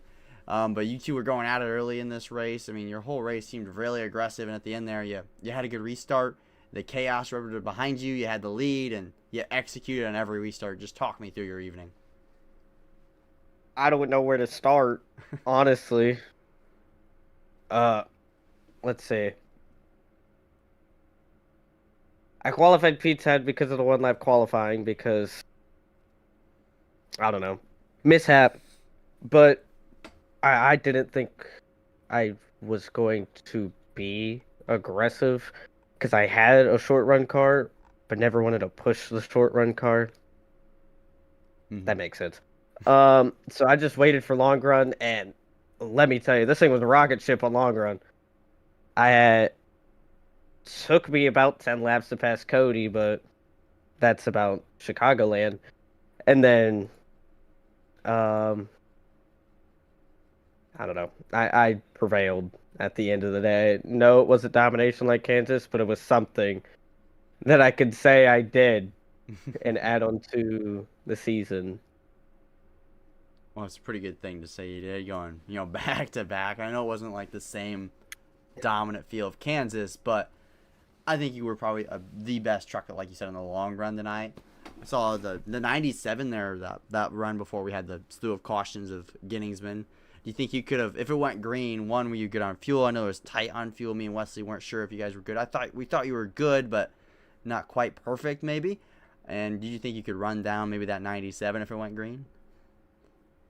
I was not going to run down that 97. Tried to get around of all those guys in the back. It just ruined my tires. He got to the inside better, and then I pushed it hard to get to him and never did. So I would say I pushed a little too hard and ruined my long run speed, but he had it if that caution didn't come out. And then fuel, I had that. He had it. But I tried my best to catch up to him. I caught him a little bit at the end, but I didn't catch up a ton. And nonetheless, though, I mean, he gets caught up in that big restart wreck on the first restart, and when the 21 stayed out and they're all trying to work their way by him, he gets kind of shoved into the corner and massive wreck implodes behind you as you're skirting off with the race lead after a good restart, right? And I mean, you had a great launch there to get to the race lead off of JP Jones, who was on older tires, but I mean, and talk me through that last lap, that last corner, almost seeing that 22 car or truck, come barreling at you down the backstretch. When I saw a Carolina Panthers 22 truck come up to my rear bumper, I was scared for my life. But I defended it off pretty well. I was expecting to get shipped harder into 3 because I did pull a massive block going into 3. But it didn't work out that way, and I watched this truck slide up with me, and I thought Madden was going to get it.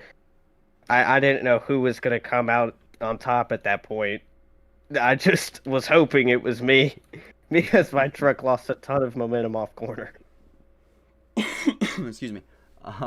Yeah, I mean, it was chaos there on that the final 10, 15 laps was chaos, but in the final 2 restarts, the final one especially, I mean, I thought like 4 guys were going to win at one point, but you looked like the most solid, cool, calm, collected, didn't make a mistake, didn't slip the wheel once tonight, and at the end of the day, I mean, you didn't slip, and you win the race, and like you said, Dave threw everything he had at you in that Carolina Panthers truck, just couldn't quite get it done, but nonetheless, I mean, Wesley, got anything further to add here for our race winner? I mean, like you said, you don't think you had the quite dominant truck to give the absolute dominant performance that you gave from Kansas again. But I'll tell you what you did give us. It was a amazing show. You cutting through traffic on those new tires when everybody else was old in front of you.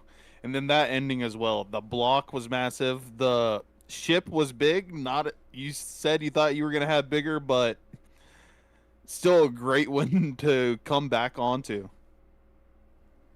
I agree. Oh, I agree. Well, Michael, before we let you go, you got anything, sponsors, teammates, all that good stuff before I let you go tonight, and enjoy the rest of your evening. I'd like to thank you guys for broadcasting, Dave and SSRL for putting this all on. My mom and dad for supporting me through this.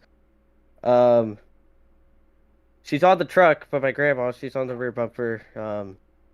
We lost her 4 years back. It's kind of sad. Let's see. Elliott Sadler Esports, that's a big improvement. I've improved a ton when I got there. But my actual team in SSRO, Hostile Intent Racing, Drew, Gary, they're amazing guys. Every week we try to coordinate a good plan, but we can never coordinate the good plan. And then Chassis took a realtor, I don't know what's on my hood. I forgot at this point. But she always a great support. Well, my man, I hope you have a great night, and all the prayers to your family. Obviously, that sucks losing a relative of any kind, and prayers go out to you and the rest of your family for that. Racing's one thing, but family's above everything else. But I mean, you come home back to back with wins, and I hope you enjoy the rest of your evening, man. Thank you. You too. Thank you. Wesley, that is our race tonight. It was a fun race. I mean, from start to finish, I think like the anticipation of tonight's race was just so palpable. From start to finish, we just saw some great racing. It really was great racing. There was not a moment without, I think there was at least one or two side-by-side battles the whole way through. And it was amazing. You had the high line with the momentum, people diving it to the inside using it. That early incident, talking about the curvature of the backstretch with Chicagoland, brought out something, and just another reason to love this track. Oh, yeah. I mean, you pointed out right before you go green, and like the second or first caution of the night, you get it spot on with that exact incident. I mean, I know you're tipping your little fedora hat over there on hitting that. Tipping my Sam Mayer hat. Oh, yeah. I mean, when you hit the nail on the head like that, it feels pretty good. But, I mean, a crazy race tonight. I mean, we saw some really good trucks get taken out early. I want to look back at someone maybe the fans at home might have forgot about, maybe because there was an early wreck out. That 91 of Sean Jensick finished dead last tonight. That's unfortunate. That 91 was fast. That's unfortunate that he ended his night so early. Cody Hemingway. I know I messed up his name in the broadcast a little bit ago, but he was so good all night, and he had a great truck. It's unfortunate he finishes 34th deep in the field. Derry Donnellan was in the top 10 there at the end. He finishes 30th. Chad Gunningsman, we talked about him on the broadcast. Looked like that race was wrapped up if it went green, 27th. Both the other fuges, Connor and Christopher, squeaking to the top 25. A lot of big names at the back. But so that opens up the door for some guys having some great runs tonight. And someone we were talking about towards the end as well, Tyler Rouse, went from 7th to 23rd there at the end with that big pile up coming off of 4. Yeah, that's disheartening, and I feel for him, man. That is, I mean, top 5, top 10, right? I mean, he had it all going for him and just caught up in that last lap melee. And I don't think there's anything he could have done differently. I mean, maybe he gets, a better restart, but I don't think at the end there he could do anything different. He should be proud of that, though. He came into the night, qualified deep, and drove his way through the front of the field. That's impressive, and that's a great run. And I think we're going to see more of that. And next week at Talladega, with the challenge, top 5 challenge, fast 5 challenge coming next week. Fast 5 challenge coming next week. That's going to be something fun and important to watch. Obviously, a little bit of money on the line. That's always. And of course, our winner tonight, he's in it. So Joseph Tucker might be going for 3 in a row to get that cash prize. And And bragging rights for winning doesn't hurt, right? But Certainly doesn't. it certainly doesn't. But, some great runs tonight. Some heartbreak tonight. But I think all in all, like you said, Wesley, from start to finish, great side-by-side racing. Chicagoland never disappoints. No, it really doesn't. And you know what? I love being up here in the booth to watch it all happen. Oh, 100%. And I love being up here myself as well. And hope to see everyone next week at Talladega Super Speedway. Always fun to go to the plate tracks in these trucks, and really any NASCAR car. But trucks are really good at the plate tracks, and we're going to be on for a show come next week in 7 days' time. So I'm Gage Wetzel. I got my co-host Wesley over here. And we're going to go ahead and sign out for the rest of the evening. Hope everyone at home enjoyed the show tonight, enjoyed us up here in the booth. Like and subscribe to Typical YouTuber Ramble. I hope to see everyone next week. Enjoy. God bless.